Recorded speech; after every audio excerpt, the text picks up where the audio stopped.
Sebana, story ambazo zinazidi kupop balloon ni story ambazo zinahusu majianti mawili. Hapa namzungumzia Diamond Platnumz pamoja na Alikiba. Ile story ambazo kila wakati kila siku bado wanazidi kuupa muziki wa Bongo Flava samani, nikiwa na maanisha kuanzia kipindi cha nyuma mpaka sasa hivi bado wana impact yao na wanaendelea kutajwa pia kwenye baadhi za sources za media kwamba kuna kitu ambacho wanageni katika muziki wao. Ndio maana hata Diamond Platnumz akiwa anafanya kitu chochote na Alikiba akiwa anafanya kitu chochote, basi vile vitu vinawekwa karibu au vinawekwa viwili na vinakompewa kwamba nani katisha zaidi au nani kamfunika mwenzake au ni nani bora kwenye sekta fulani au sekta fulani. So hii ni moja ya kitu kikubwa sana, wame maintain thamani yao na mpaka sasa hivi wanazidi kukubalika na kutengeneza mashabiki wao constant katika nyakati tofauti tofauti. Sasa miongoni mwa interview ambayo Chidi Benz ilifanya siku jana kwenye chombo kimoja cha habari, so majibu yake watu wengi wamewaacha wazi sana kwa namna ambavyo wamemsikia Chidi Benz, na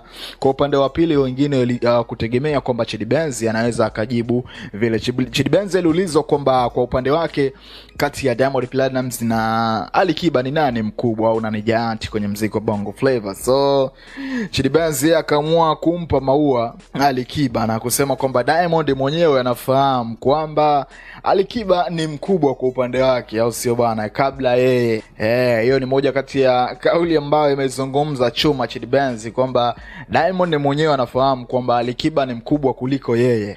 Na tunafahamu kwamba Chidi Benz ni miongoni mwa wasanii ambao wana experience kubwa sana kufanya nao wasanii wote wawili ngoma, kipindi ambacho wote wako kwenye ubora na kwenye ushindani ambao mpaka sasa hivi unaendelea. Chidi Benz alifanikisha kufanya ngoma na Alikiba au collaboration na Alikiba ambayo inaenda kwa jina la Far West kipindi cha nyuma huko, au sio? Lakini pia vile vile Chidi Benz alifanya collaboration pia na Diamond Platnumz na Lia na Mengi, miongoni mwa ngoma ambazo zilipendwa sana kwa kipindi hicho, kipindi cha nyuma. Na of course Chidi Benz aliwatendea haki wote kwenye verse yake na alipita kama wengi wanavyomzoea Chidi Benz. So na maswali yalikuwa ni mengi sana, akasema bwana Chidi Benz umemkosea heshima Diamond Platnumz, usimlinganishe, usiseme kuwa Diamond Alikiba ni mkubwa kuliko Diamond na au Diamond anafahamu kwamba Alikiba ni mkubwa. So hiyo ni kitu ambacho wengi wamecomment sana kwenye comment section na kusema kwamba mkubwa aliteleza. Sasa mimi nakufikishia kwako hili swala, wewe kama mdau wa Bongo Flava na shabiki pia ya wasanii wote hawa wawili, unahisi ni nani ambaye ni mkubwa kuliko mwenzake kwenye muziki wa Bongo Flava na kwenye ubunifu mbalimbali kama Chidi Benz alivyosema unaungana naye, ama wewe una maoni yako tofauti na Chidi Benz alivyotoa maoni yake? Chidi Benz akasema kwamba Diamond mwenyewe anafahamu kwamba Alikiba ni mkubwa kuliko yeye. Timenzi kwamba Diamond akipata muda anamwangalia au inakuaje? Drop comment hapo kwenye Bongo Plus TV. Beneto Rizki bwana Libia Kitengo again, nothing more. Peace.